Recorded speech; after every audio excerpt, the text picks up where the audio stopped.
On parlait des textes, mais je crois que toi, ça t'intéresse pas trop en général. Moi, Ça c'était plus dépend. Surprends-moi. parler des musulmans, on va dire. C'est pas ton truc, je crois. Non, je parle pas des musulmans, ça c'est sûr. Ouais, c'est bien, ouais, c'est vrai. Mais en gros, moi, je voulais dire, voilà, c'est un peu eux qui portent la société. Ils se marient, qui font des enfants, en général, qui ont un peu des business et tout, tu vois. Mais Par rapport à qui? c'est vrai que je suis d'accord avec toi. Par rapport aux non-musulmans? Ouais, aux musulmans, ouais, en général, oui. Non, par rapport aux non-musulmans. Non, C'est mais eux qui portent la société par rapport aux non-musulmans? non, Je comprends pas. ouais, c'est vrai, ça peut être mal compris. Non, Donc, moi, donc les deux portent la société. ouais, c'est sûr, bien sûr. Donc c'est pas la peine de le dire alors. Si les deux le portent la société, à quoi bon?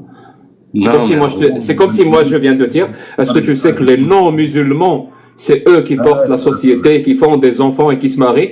Tu vas me dire, Jack, les non-musulmans. Donc tu veux dire par rapport aux musulmans? Non, j'ai dit non, c'est pareil, c'est kiff. Ça n'a aucun sens. Je parle pour parler, pour dire quelque chose qui pourrait être interprété comme étant très péjoratif. Ouais, Donc j'évite de le faire et puis c'est tout. T'as raison. Après, il fait nuit, enfin, c'est la nuit ici chez nous.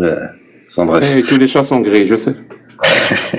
Mais en gros, ce que je voulais dire, moi, c'était parler de la dynamique en général qu'on retrouve chez les musulmans, un peu en France, un peu partout. Qu'on ne retrouve pas chez les non-musulmans. Ah ouais. Si tu recommences, je recommence, ça, tu sais. Je peux pas faire autrement.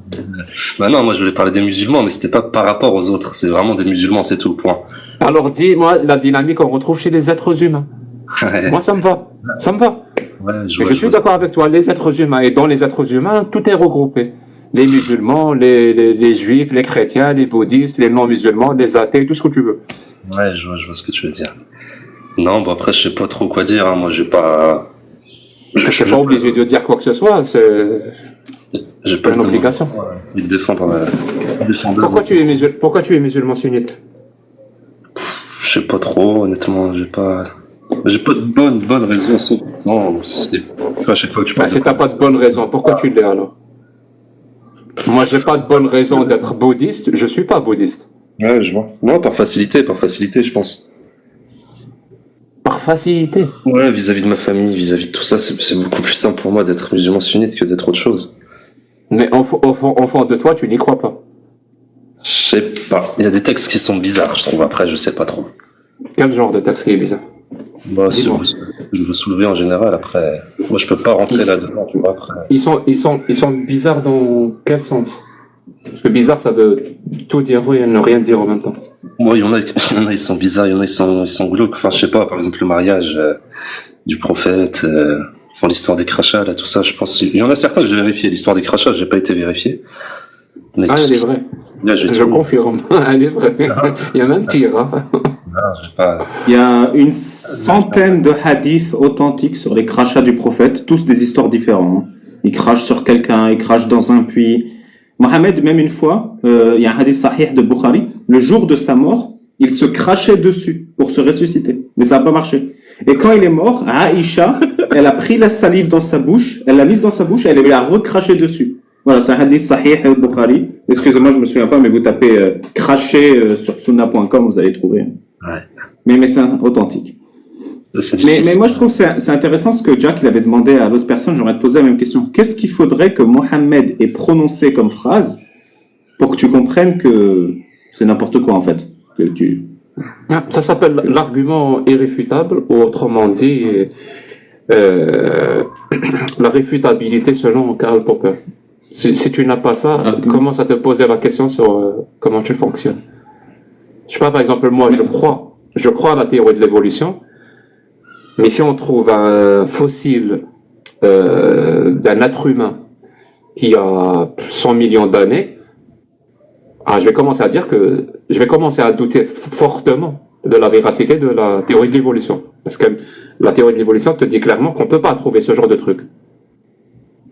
Tu comprends, Alibaba. Et c'est pas le seul exemple. Je peux donner plein d'exemples. Donc, l'argument d'irréfutabilité. S'il te plaît, Nassim, qu'est-ce qui pourrait te choquer complètement si c'était une phrase prononcée par le prophète? Non, mais Nassim n'est pas musulman. Je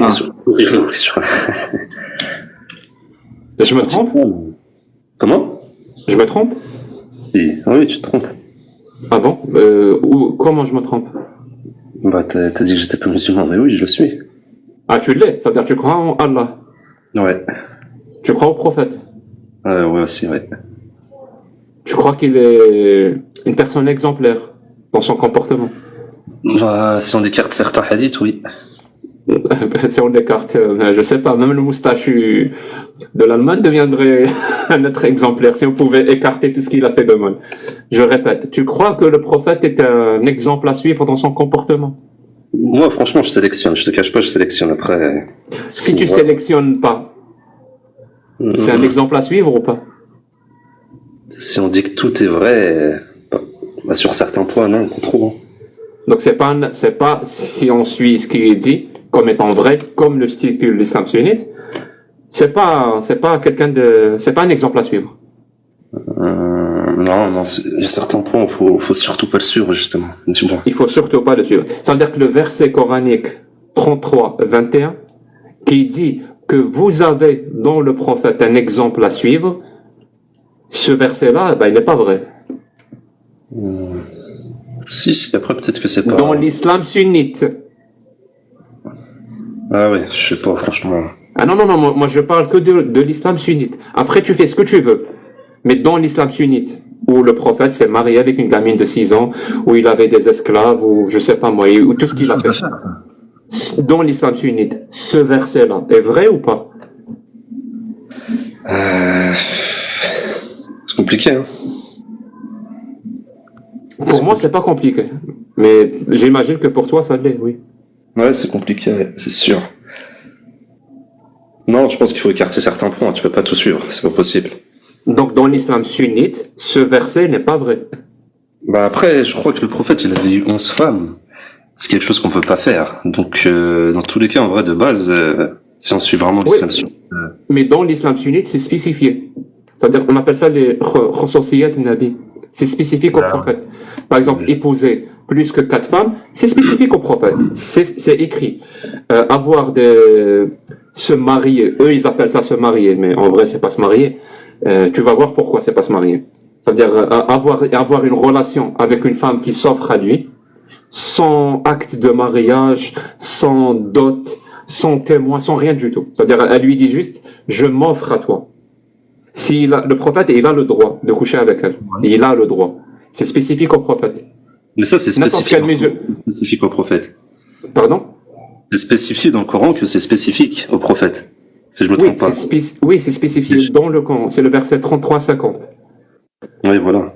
وَإِمْرَأَ مُؤْمِنَةٍ إِنْ وَهَبَتْ نَفْسَهَا لِلنَّبِيِّ إِنْ أَرَادَ النَّبِيُّ أَنْ يَسْتَنْكِحَهَا خَالِصَةً لَكَ مِنْ دُونِ الْمُؤْمِنِينَ قَدْ عَلِمْنَا مَا فَرَضْنَا عَلَيْهِمْ مِنْ أَزْوَاجِهِمْ وَمَا مَلَكَتْ أَيْمَانُهُمْ. C'est-à-dire, et toute femme qui fait don de sa personne au prophète, si le prophète consent à se marier avec elle, tu as compris que marier ici ne veut pas dire marier, et ce privilège-là ne t'est accordé qu'à toi, pas aux autres croyants. On sait ce qu'on leur a donné en termes d'épouses et de mekliamines et d'esclaves qu'ils possèdent. Et ça, c'est un verset coranique. Hein. Et pour te dire que le mariage... Jacques, je peux répondre. J'arrive, je viens vers toi. Donc pour te dire que le mariage avec Aïcha, c'est pas spécifique au prophète. Sinon, il aurait écrit que c'était spécifique. Non, dans l'islam sunnite, je répète, dans l'islam sunnite, l'islam majoritaire, c'est pas spécifique au prophète. Je vois. Donc, est-ce que le verset, vous avez dans le prophète un exemple à suivre si vous voulez être des bonnes personnes? Le verset 33-21, dans l'islam sunnite, ce verset-là est vrai ou pas? Pas dans l'absolu. En partie vrai, moi je dirais. Donc il est en partie faux. Ouais.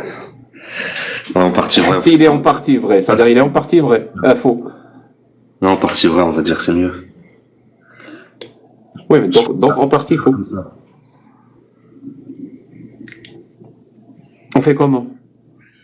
Alors je vais te reposer la question. Essaye de réfléchir cette fois, ne me réponds pas de manière automatique. Est-ce que tu es musulman sunnite?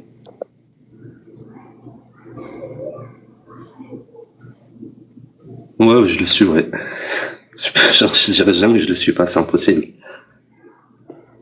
Donc tu crois en Allah, Ouais, tu crois à sa parole, ouais, tout à fait, ouais. tu crois que sa parole est toujours vraie. Ouais, toujours. Bah après, des fois, il s'est abrogé lui-même, donc. Non, non, pas quand il s'abroge. Quand il s'abroge pas, sa parole est toujours vraie, à 100%. Ouais. Elle n'est pas en partie vraie, elle est vraie. Si, après, faut. Je sais pas, après. Je sais un peu comment t'expliquer, mais. Il y a des choses. Je pense que c'est justement, c'est ce qui fait que l'islam, ça soit quelque chose de. Enfin, ça traverse les époques et tout, donc ça s'adapte en fait. Tu peux pas rester aussi. La parole d'Allah s'adapte. Elle change. Elle évolue. La parole d'Allah, elle change, elle évolue. Mais en fait, ça s'adapte d'elle-même en fait. Je sais pas comment t'expliquer. Tu peux coraniste, mais. Je sais pas. Non. Celui qui dirait que tu es coraniste, je ne vais pas le démentir. Tu comprends? Ouais, je ne suis pas. Non, je vais pas. Est-ce que tu as un dernier mot? Est-ce que tu as un dernier mot à dire? Non, j'aurais pas. Non, moi c'était monter pour monter en fait, en vrai de vrai. Est-ce que tu soutiens notre travail? Je sais pas, j'ai appris pas mal de choses avec vous après. Ça permet de relativiser un petit peu. Est-ce qu'on t'énerve? Non, un peu plus que ça. Enfin, oui, des fois quand vous insultez trop, je suis pas fan, personnellement. Ah Enfin, bon? moi, j'insulte. Le bouddhisme et tout. Je dirais Moi, pas que le j'insulte. bouddhisme c'est de la. Tu vois? Pardon? Je dirais pas que le bouddhisme c'est de la. Enfin, j'utiliserai pas le mot, mais dans ce genre de choses-là, tu vois? Alors que j'y crois pas du tout. Ça n'empêche pas. C'est pas parce que tu n'y crois pas ou tu crois un truc que tu peux pas le dire.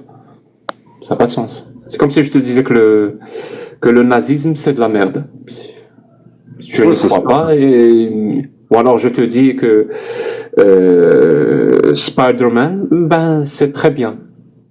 Ça ne Ouais, change. non, C'est pas le fait que d'y croire ou de ne pas y croire qui fait que c'est quelque chose de pas bien. Non. Ce qui fait que Non. c'est quelque chose de pas bien, c'est ce qu'il contient de manière intrinsèque en lui. Non, Je j'ai suis compris. désolé, mais les religions, c'est très mauvais. Très très mauvais. Ça n'apporte rien de bon à la société. Ça n'a jamais apporté quelque chose de bon. Ça n'apporte pas quelque chose de bon et ça n'apportera jamais quelque chose de bon. L'humanisme, par contre, oui. Honnêtement, je trouve que oui. Je suis désolé, mais rien que tout à l'heure, quand tu entends les deux premiers intervenants avant toi qui disaient de manière calme qu'ils ne feraient rien si leur mère se faisait pragmatiser parce qu'elle quitte l'islam, je suis désolé, mais si tu dis pas que c'est de la merde, je vois pas ce que je peux dire de plus, moi. Bah, c'est plus. Sa mère qui l'a mis au monde, Ah, non, sa mère qui l'a mis au monde, qui l'a nourri, qui l'a élevé, qui reste à ses cheveux, peut-être quand il était malade, quand il était petit, il est prêt à la sacrifier pour cette idéologie. Et tu me dis, ça manque de respect quand je dis que cette idéologie, c'est de la merde. Je suis désolé. Hein.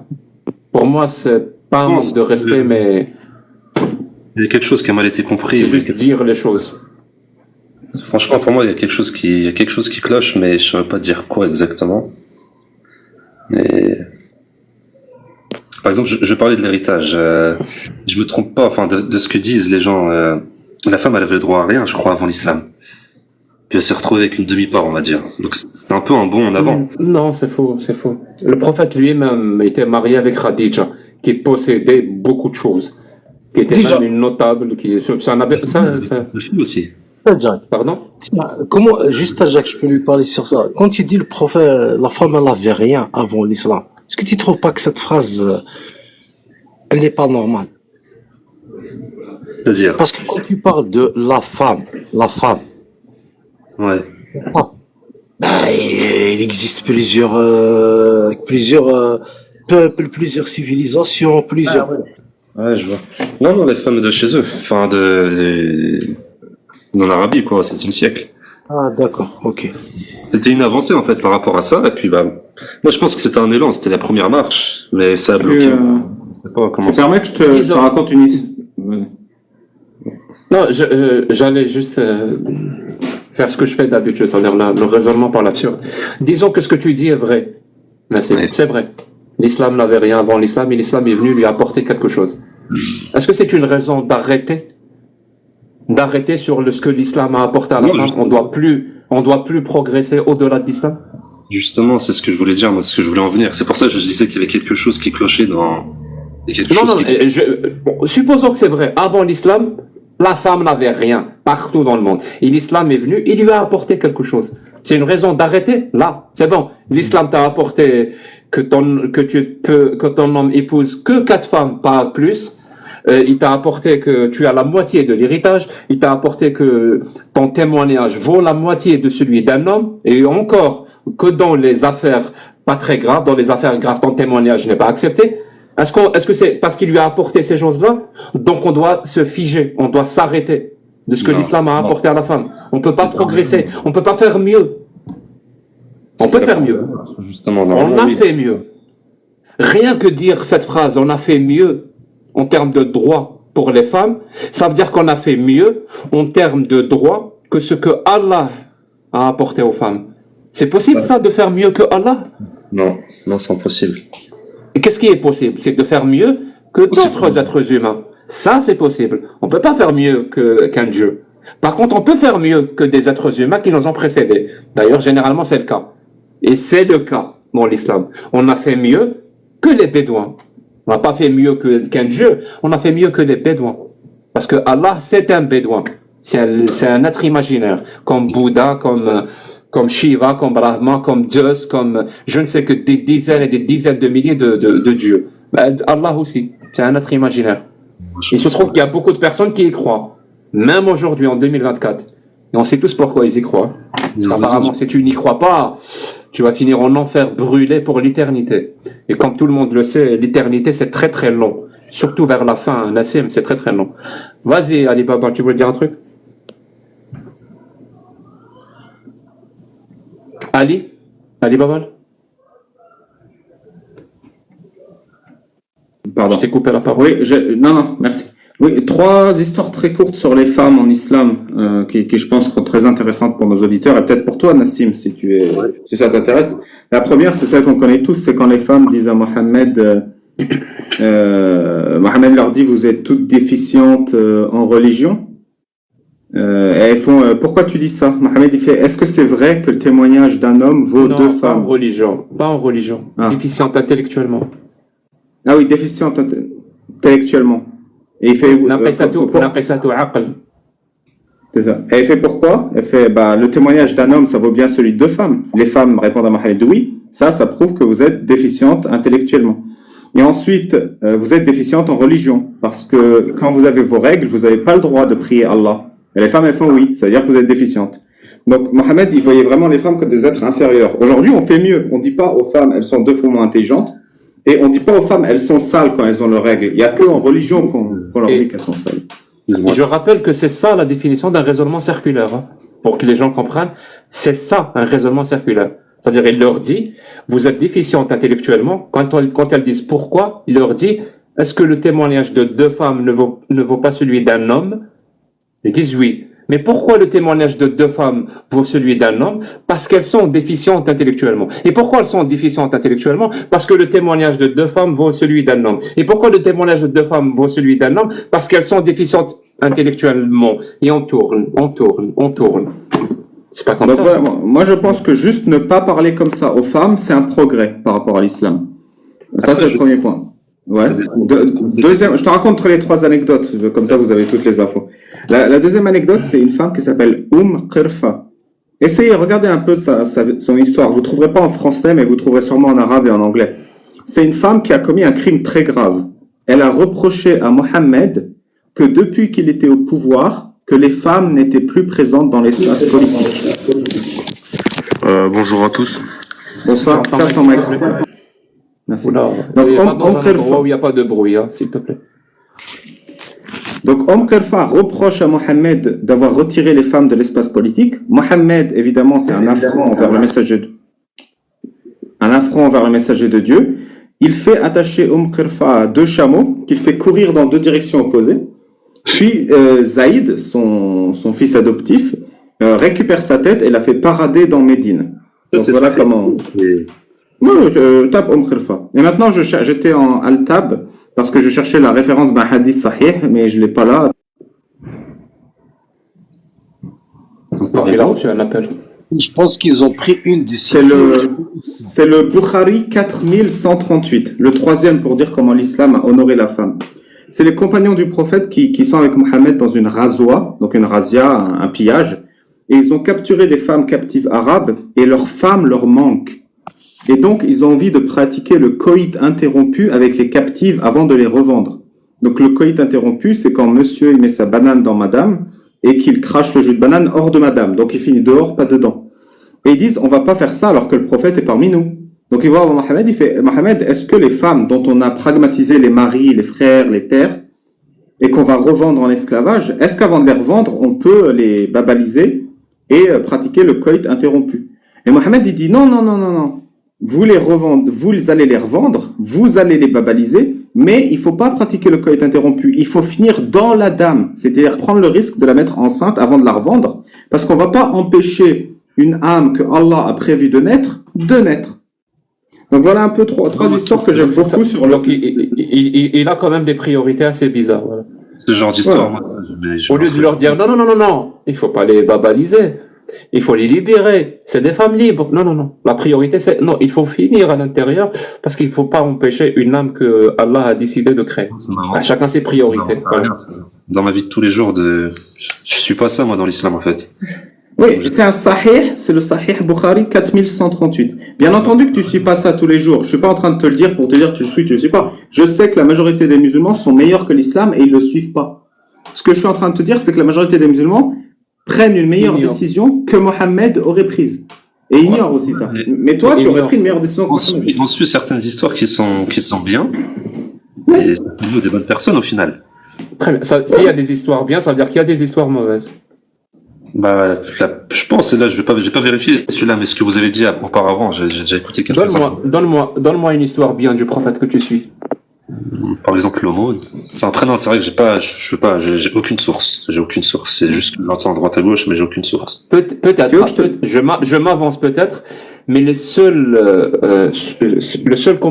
bon comportement du prophète que tu suis, vu que tu n'as pas de source, c'est peut-être pas celui du prophète, c'est peut-être le tien, ou celui de tes parents, ou celui de tes voisins, ou celui de ceux qui vivent autour de toi. Basé sur l'islam aussi. Tu dis, c'est en rapport avec Mohammed. Peut-être. Mais à vérifier. Ouais, c'est vrai ce que tu dis, ouais. J'ai jamais été vérifié, honnêtement, mais oui, clairement, oui. Mais moi, je te dis, si les musulmans, ils lisaient les textes, ils vomiraient. Moi, je suis sûr, parce que je considère que les musulmans, c'est des êtres humains comme les autres. Ils ont une intelligence. La seule raison pour laquelle ils sont pas dégoûtés, c'est parce qu'ils savent pas. Vas-y, John. Non, je veux dire, il vaut mieux passer l'étape de l'effroi et de la dissonance cognitive. Oui. C'est ça. Mais il y a toujours cette étape-là qui est... Si tu lis pas les textes de l'islam, effectivement, Mohammed est quelqu'un de bien. Dans ton imagination, c'est quelqu'un de bien. Mais si tu lis les textes, tu vas chercher. Il y aura une histoire peut-être sur 10 qui est OK et 9 sur 10 qui sont dégueulasses. Vraiment dégueulasses. C'est-à-dire, tu veux écrire un film d'horreur, tu écris ces histoires. Un mauvais film d'horreur en plus, c'est même pas bien écrit.